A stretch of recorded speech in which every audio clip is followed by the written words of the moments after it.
Hey everybody, Nick here, and today I got a review for you of this big guy right here. This is the Spyderco Knives Native Chief.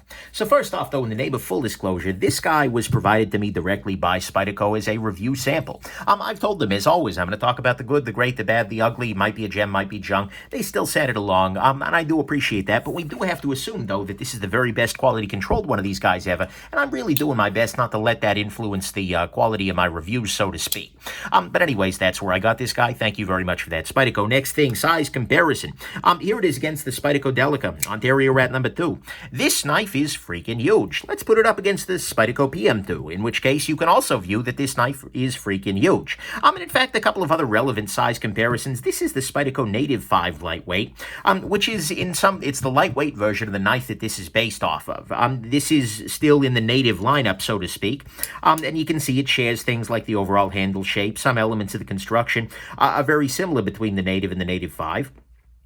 But nevertheless, that's your size comparison there. And then here it is against another knife that could conceivably be the chief of the Native line, and that is the Spyderco Shaman, which is another really nice knife. And this is, by the way, wearing a set of custom micarta scales, and this is an LC200N Native, just dyed blue. So if you're concerned, that's what's going on there. So anyways, let's go on ahead and jump into the good, the great, the bad, and the ugly of this very interesting, very big little knife right here. So on the good side, to start with, I think the price is fine. I always want things to be a little bit cheaper, but I think it's at the very least well positioned. Because, think about it this way. Some of the other knives that would compete with this are the Endura at $80, but substantially lower in build quality and steel. The Police Lightweight, similarly, it's $110, but again, a little bit lower steel, a little bit lower build quality. This is about the same price as the Native 5 regular size in G10. You can get the Native 5 Lightweight a little bit cheaper, but that's good. I appreciate that they're not ripping us off by going to the larger size there.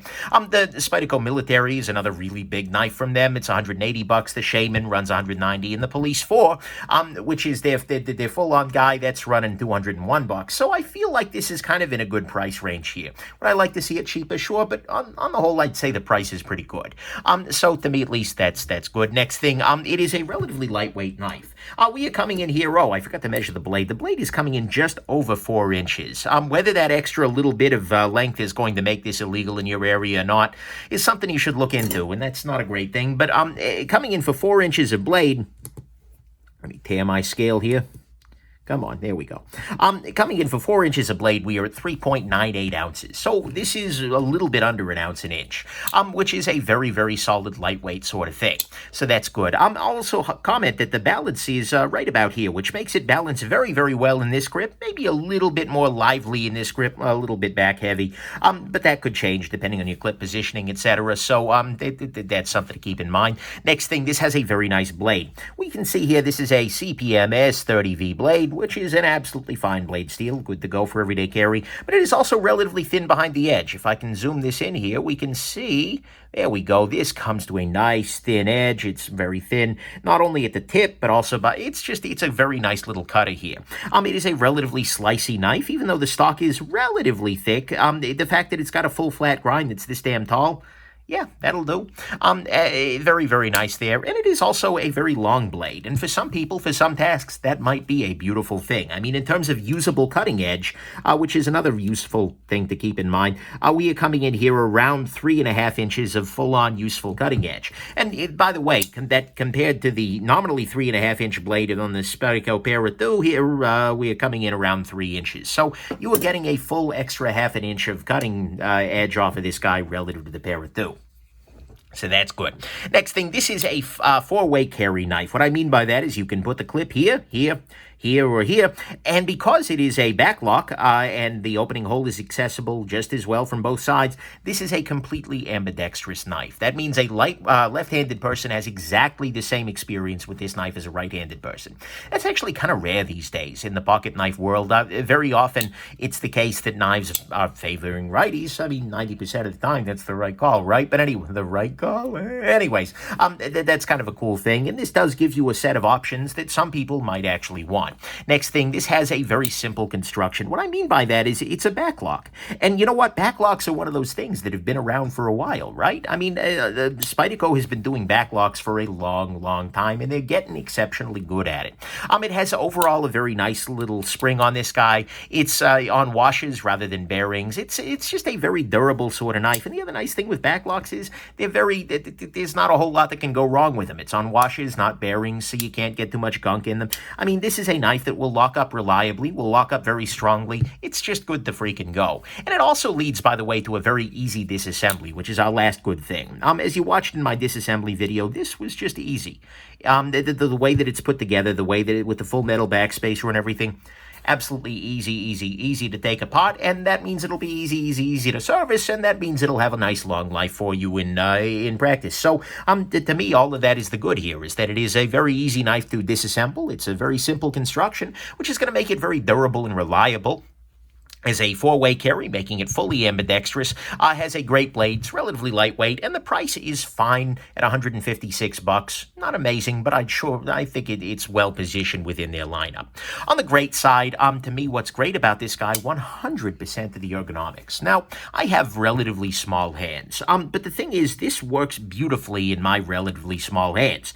Certainly, there's a whole bunch of handle hanging out the back of here, but that's the case. I mean, it's the nature of the beast. But choked up like this really locks into my hand. Not only is it very grippy, because you have not only, nice aggressive jimping here and here, but you also have this little area here for your finger. This is just not going anywhere, as well as relatively grippy G10.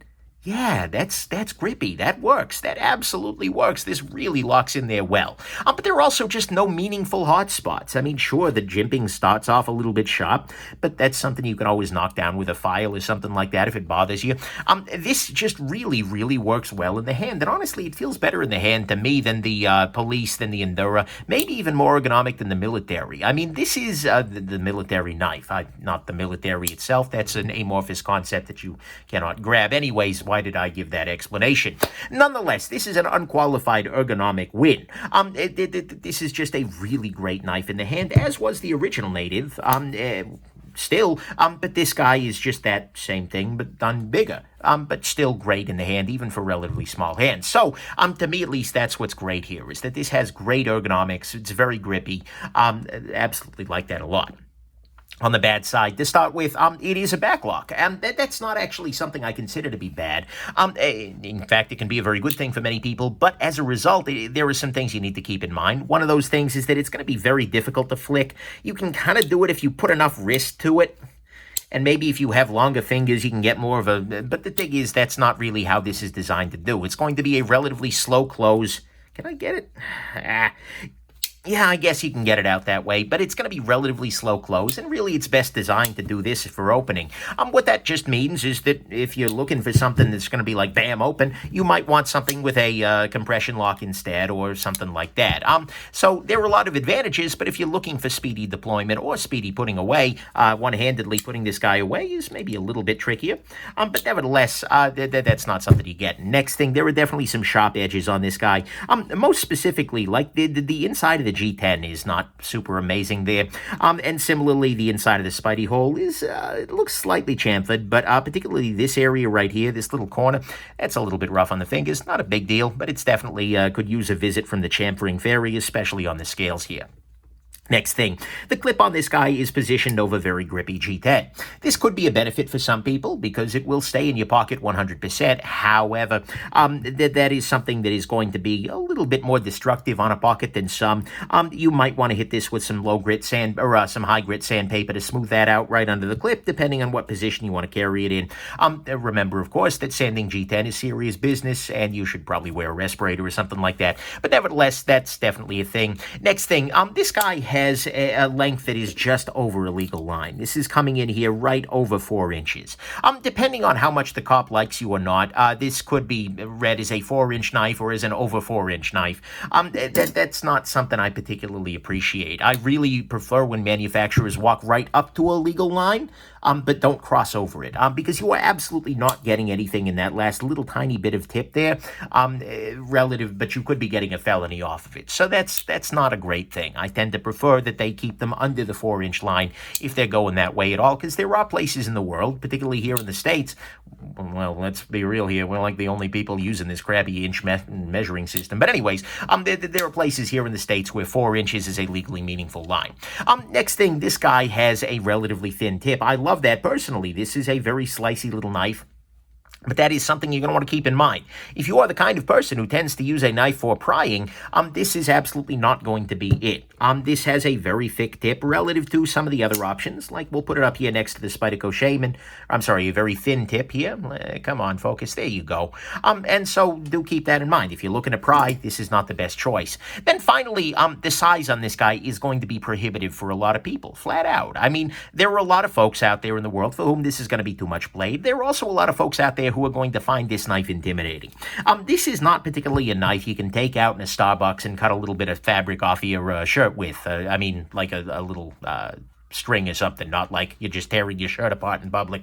That'll probably get you weird looks for other reasons independently of the knife you're using to do it. Anyways, I digress. This has a very poor lunchroom factor. You take this guy out in the lunchroom, people will be diving under the tables. And so for a lot of folks, 4 inches is just going to be a little too much knife. This is, of course, why the Native 5 is a thing. And so if you're looking at this going, wow, I love that design, but I just wish it was smaller, hey, that's already a thing for you. But nevertheless, this size is going to be prohibitive for a lot of people. So to me, at least, that's what's bad, is that the size will be prohibitive for many. It has a relatively thin tip, making this much more of a slicey knife than a prying knife. The clip is over some very textured G10 here. It is right over a legal line, has some sharp edges, and as a backlock, you will not be getting super fast deployments out of it, but you'll certainly be able to do fine with it. There's nothing ugly here, so let's jump into the final conclusion, which is that this is a very nice knife. It's got a price that's fine. It is lightweight for the size. It's got a great blade, fully ambi construction. It's simply built. It's easy to maintain it. It is very, very, very ergonomic. This fits my hand like a freaking glove. And that's good. I mean, sure, it's a backlock. It'll be a little slower. There's some sharp edges. The thin tip, pardon me, and thin blade is better suited for slicing than anything.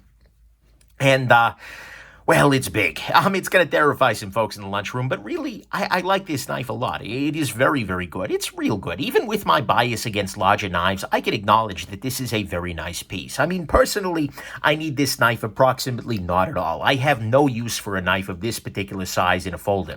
If I need this much blade, I'm going to be grabbing a fixed blade of some variety or another. I mean, here, your Spyderco Respect, right there. That's a good choice if you need some bigger blade. Mostly joking there, but nevertheless, this is going to be excessive for me. And so if you're looking at this guy and thinking the same thing, like, wow, that's a nice looking knife, but that's a lot of blade, I encourage you to look at the Native 5 or even potentially at the Shaman, which is a very similar ergonomic pattern. I mean, it feels... Actually, this guy feels a little bit better in the hand than the Shaman does. But nevertheless, these are two options that are going to be a little bit less excessive in terms of blade length, and a little bit less intimidating to some folks if that's something that's a concern for you. But the thing is, there are definitely people out there who might have desire or need for a 4-inch blade. And if you are one of those people, if you're looking at this and going, yeah, that's a lot of blade and I need that, this will absolutely be a gem for you. Because it's basically taking an excellent design and it's adapting it well to a larger blade. I mean, the Native 5 regular version is a gem, and especially now that they've got it in the rust-proof LC200N, yep, super gem. Anyways, but then they've taken what is already a gem and they've just stretched it out a little bit, and they've done it well, keeping the ergonomics that made the Native 5 an amazing knife and using a tried-and-true design method, etc. This is just a really, really nice, reliable, good tool. And so if you're looking for a big knife, you need to want a big knife to want this little guy here, which is relatively lightweight with a nice blade and that really works well in the hand. I really think that this little Native should be chief among your choices, particularly among Spyderco's lineup. So anyways, there you go. Very, very nice knife, a very good one to consider, even among all the other really big knives that Spyderco has. Right now, this is sort of my go-to recommendation for, I need a huge freaking Spyderco. This is where I'm sending you, 100%. So there you go. Hope this has been interesting to you, and have yourselves just an absolutely wonderful rest of your day. Bye now.